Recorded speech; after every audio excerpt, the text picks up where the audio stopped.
Imagine this. It's 1944. Nazi Germany is on the ropes.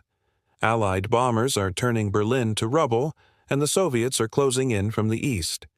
In a desperate final gambit, Hitler places all his hopes on a series of secret wonder weapons, or Wunderwaffen, designed to turn the tide of the war. But what if these super plans had actually managed to beat America's race to the atomic bomb? Stay with me, because today we were diving deep into the Third Reich's most ambitious and terrifying secret weapons. We'll pit them against the awesome power of the U.S. Trinity test in a clash of scientific titans. Trust me, this battle of brains and budgets is going to shock you. Let's set the stage. The year is 1943, and the war is going badly for Germany. They've suffered a catastrophic defeat at Stalingrad, and the Luftwaffe is losing control of the skies. Hitler, cornered and furious, demands miracle weapons to save the Reich. A generation of brilliant scientists, including a young Werner von Braun, is put to work, racing against time.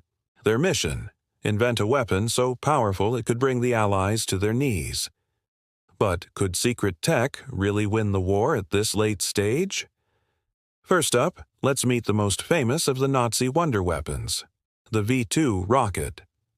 Developed at a top-secret facility in Peenemünde under the leadership of von Braun, the V-2 was the world's first-ever long-range ballistic missile.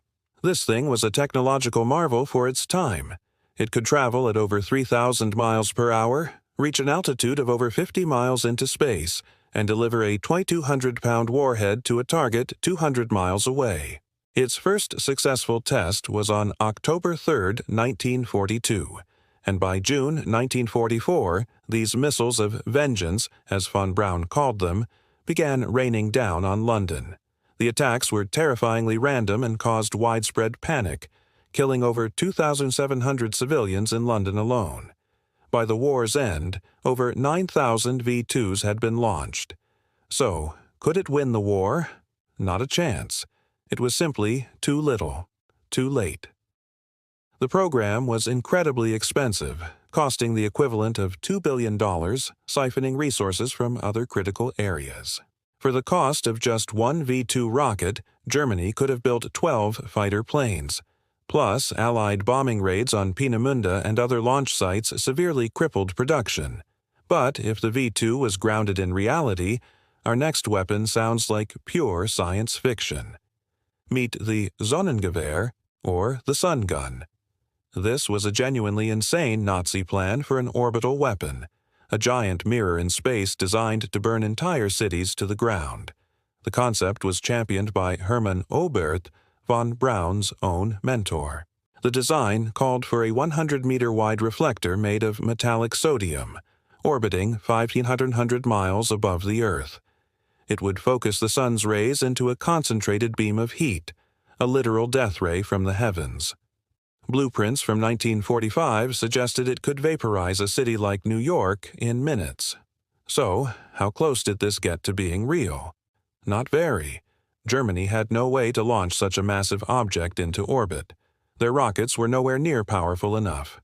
When the Allies captured the plans in 1945, their scientists practically laughed it off. A U.S. report dismissed it as science fiction, not science.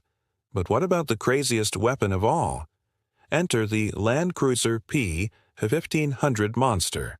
This was a design for a super-heavy tank that would have made every other tank in history look like a toy. We're talking about a 1,500-ton behemoth, 10 times heavier than a Panzer. Its main weapon was an 800mm railway gun, the same type used to shell Sevastopol, backed up by 15 secondary cannons. It would have required a crew of over 100 men. The plan was for this single machine to crush entire Soviet formations. Did it exist? Only on paper. Hitler actually approved the initial design in 1943, but his own engineers, including Albert Speer, balked at the idea.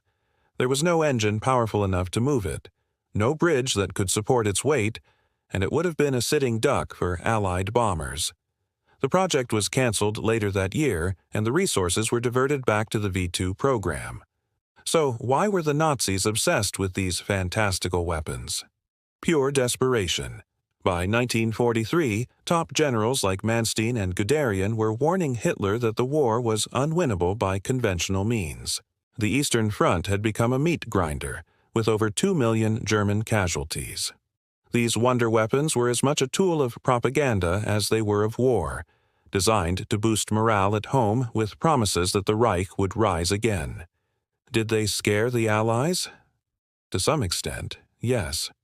The V2 attacks certainly shocked London, and Churchill feared what might come next. U.S. spies, aided by Enigma code decrypts, were closely tracking the tests at Peenemünde.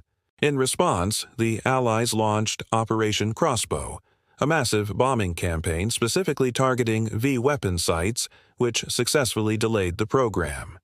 Now, let's switch sides and look at what the Americans were doing. Enter the Manhattan Project.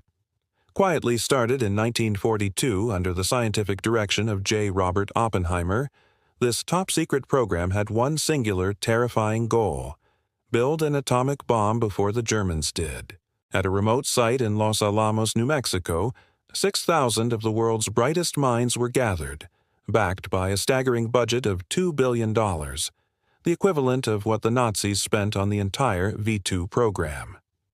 The project culminated in the Trinity test on July 16, 1945, in the New Mexico desert.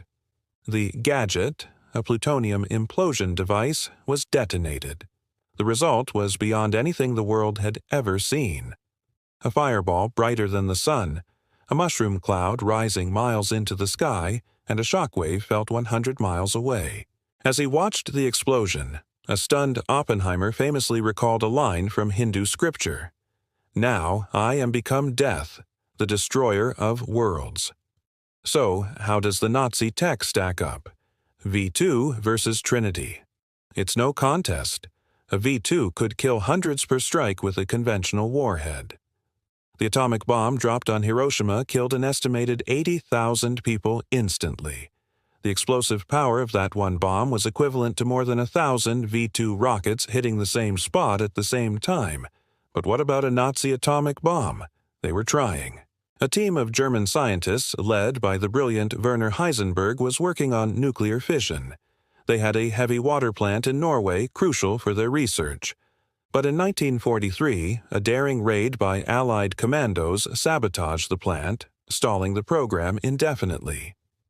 When the U.S. finally captured Germany's uranium stockpile in 1945, they found the Nazi program was years behind their own. So, why did the Nazi superweapon program fail while America's succeeded? It boils down to two things: resources and focus. Germany's economy was stretched to its breaking point. In contrast, the U.S. economy was a powerhouse, easily funding the massive cost of the Manhattan Project. More importantly, the Nazi leadership split its focus between dozens of competing wonder weapon projects: rockets, jet fighters, super tanks, sun guns. The Americans, on the other hand, had absolute unity of purpose. The Manhattan Project involved 130,000 people, all working towards a single goal under the tight coordination of General Leslie Groves. Did the Nazis know they had lost the technology race? By 1944, the smart ones did. Werner von Braun himself surrendered to the Americans in May 1945, knowing his rocket technology would be far more valued by the victors. In fact, his V2 expertise became the foundation for NASA's Apollo program, which put a man on the moon. Ultimately, the American triumph at Trinity fundamentally changed the nature of warfare. The bombing of Hiroshima on August 6, 1945, forced Japan's surrender, arguably saving millions of lives that would have been lost in a full-scale invasion. American technology, backed by industrial might and scientific focus, had won. The Nazi dreams of wonder weapons crumbled into museum relics. Why does this slice of history matter today? Because it's a powerful story of how ingenuity, collaboration, and national will can overcome a fanatical ideology.